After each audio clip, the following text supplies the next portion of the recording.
चाहिए तो नहीं। कर्मयोग का मतलब होता है कुछ करना, लेकिन करना मतलब क्या, जो वो चाह रहा है वो करना, वो है कर्मयोग। कृष्ण अर्जुन को यही तो बता रहे हैं, तू सरेंडर कर, मैं जो बोल रहा हूं वो कर। मैं मतलब ईश्वर, मैं जो चाह रहा हूं तू वो कर, तेरा भाग्योदय हो, तू सब पाएगा। मैं जो चाहता हूं वो कर, तू सरेंडर कर मेरे प्रति अपने आप। तू सरेंडर नहीं कर रहा अर्जुन, तेरे को अपना भाग घमंड है, तू सरेंडर नहीं कर रहा। ये कौन है? कृष्ण भगवान है, अर्जुन भक्त है। वो भक्त को बोल रहे हैं ईश्वर के प्रति समर्पण कर। तू बोल रहा मैं युद्ध से भाग जाऊंगा, भागना नहीं है तुझे, क्योंकि ये युद्ध की स्थितियां तूने ही बनाई है। तू 40 साल से युद्ध के लिए लालायित था कि मैं दुर्योधन को मारूंगा, मुझे कोई राज्य चाहिए हस्तिनापुर का। ये तेरे कारण युद्ध हो रहा है, मेरे कारण नहीं हो रहा है। अब वर्तमान में युद्ध तेरे सामने है, तो जो वर्तमान में सामने उसको अंगीकार करना पड़ेगा। तू भाग नहीं सकता। तू ये सोचेगा मैं भाग जाऊंगा, चलेगा नहीं। आपके सामने जो स्थिति आती है उससे भागना नहीं। कृष्ण बोलते वर्तमान ईश्वर है, जो आपके सामने है वो समस्या ही ईश्वर है। वो समस्या के साथ रहो, वो समस्या हटेगी। जो परेशानी आपकी जिंदगी में आती है वो आपको आगे ले जाने के लिए आती है। कृष्ण बोलते उसके साथ रहो। अब युद्ध आया तो डर के भागेगा कि मेरे काका है, मेरे दादा है, मेरे रिश्तेदार है, इसलिए मैं उनसे रिश्ते नहीं, मतलब मैं उनसे युद्ध नहीं करूंगा क्योंकि वो मर जाएंगे, तो फिर मैं राज्य पाकर भी क्या करूंगा? इससे अच्छा तो मैं सन्यासी बन जाऊंगा, भाग जाऊंगा युद्ध। वो कृष्ण बोलते सन्यासी बनना कोई पुण्य का काम नहीं है। जब आप सुनेंगे कॉन्सेप्ट तो आपको मजा आ जाएगा। सन्यासी बनना कोई पुण्य का काम नहीं है। जो अपने कर्मों से भाग के सन्यासी बनाए उससे ईश्वर भी खुश नहीं होता। रियल मायने में सन्यासी वो है जो तेरी मर्जी वही मैं करूंगा, वो है सन्यासी। जो तेरी मर्जी है वही मैं करूंगा, उसको सन्यासी बोलते हैं। जैसे स्वामी विवेकानंद, वो सन्यासी है रियल में। स्वामी रामकृष्ण परमहंस, महर्षि रमन, संत तुकाराम, जो तेरी इच्छा वही मैं करूंगा। मेरा इसमें कोई ईगो नहीं है, मेरा इसमें कोई घमंड नहीं है कि मैं अपने मन से कुछ भी डिसीजन नहीं लूंगा, जो तू बोलेगा वो करूंगा। दैट इज द सन्यासी। सन्यासी का मतलब ये नहीं भगवा पहन लिया आप चले जंगल हाथ में कमंडल लेकर, नहीं। सन्यासी का मतलब है तेरी जो इच्छा वो मैं करूंगा। हनुमान जी, जो राम की इच्छा वही मेरी इच्छा। यही व्यक्ति रियल सन्यासी है, जो उसकी इच्छा में खुश है कि जो प्रभु बोलेंगे मैं वही करूंगा।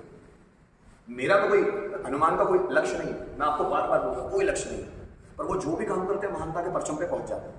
उनको कुछ पाना ही नहीं, और हमको बहुत कुछ पाना होता है ना, इसलिए हम बर्डन से भर जाते हैं। और जब बर्डन से भर जाते हैं तो दिमाग काम नहीं करता, क्योंकि हम जो भी चाहेंगे वो हमारा स्वार्थ हो, है ना। जो भी हम चाह रहे हैं वो हमारा ही है ना। क्या हम दूसरा चाहते हैं कि हमारा पड़ोसी कोई बड़ी पोस्ट पे आ जाए, हमारा पड़ोसी बड़ा बिजनेसमैन बन जाए? क्या हम चाहते हैं कि पड़ोसी के पास बहुत पैसा आ जाए? क्या कोई यहां इस क्लास में चाहता है कि मुझे छोड़कर बाकी सब इंटेलिजेंट बने? एक हाथ सब खुद का चाहते हैं। ईश्वर बोलता है स्वार्थ है, और स्वार्थ में मैं तेरे साथ नहीं रह सकता। ये सब स्वार्थ है। रावण चाहता है कि शिवजी उसके साथ लंका चले। शिवजी बोलते हैं मैं सबका हूं यार, तो अकेला क्यों ले जाना चाहता है मुझे? मैं तो सबका हूं। वो बोलते नहीं, आप मेरे साथ ही चलो, आप मेरे प्रभु। आप समझ रहे हो? तो शिवजी बोलते मैं सबका हूं यार, सबके लिए समर्पित। राधा ने कभी कृष्ण को बोला कि मेरी ही बन जाओ? बोला एक आध बार नहीं, वो सबके हैं। राधा ये जानती है, इसलिए उनका प्रेम अटूट है। जिस दिन रावण ये समझ जाता ना, एक्चुअल रावण जो भक्ति है ना, रावण के साथ में भक्ति नहीं है, तामसिक भक्ति है।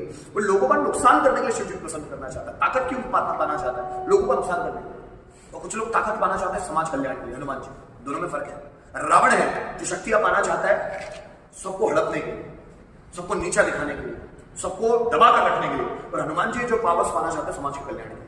दोनों में फर्क है। एक व्यक्ति पोस्ट पाना चाहता है खुद के स्वार्थ के लिए कि मेरा नाम बढ़ जाए, मेरे पास पैसा आ जाए, बंगलो, सब नौकर चाकर आ जाए। और दूसरा व्यक्ति पोस्ट पाना चाहता है समाज के कल्याण के लिए कि मुझे समाज का कल्याण करना है। और जो कल्याण के लिए भगवान उसके साथ हो गए, जिसके साथ ईश्वर है उसको कोई रोक सका है? जो तुम रोकोगे। हनुमान जी को आज तक कोई रोक सका है? जब राम जी का आशीर्वाद ये साथ है तो वो कौन रोक पाएगा? शक्ति कोई नहीं रोक पाता। तो जब ईश्वर का हाथ आपके ऊपर होगा तो आपको जिंदगी में कोई नहीं रोक। इसी कारण मुझे मानना चाहिए, इसी कारण मैं ईश्वर को मानता हूं कि हमारे अंदर जो भी पावर्स है उसी की, जो मंदिर जाने से नहीं मिल सकते, जो कहीं किसी तीर्थ स्थान पर जाने से नहीं मिल सकते, वो तो हमारे अंदर है। आप खुद बैठकर अपना चिंतन मनन एनालाइज तो करो, खुद बैठकर तो अपना साथ आओ। और जो भी चीज करना है वो स्वहित में नहीं करना। स्वहित मतलब स्वार्थ, स्वहित, खुद के लिए नहीं, परमार्थ या स्वहित में करना, आप सर्वहित में करना।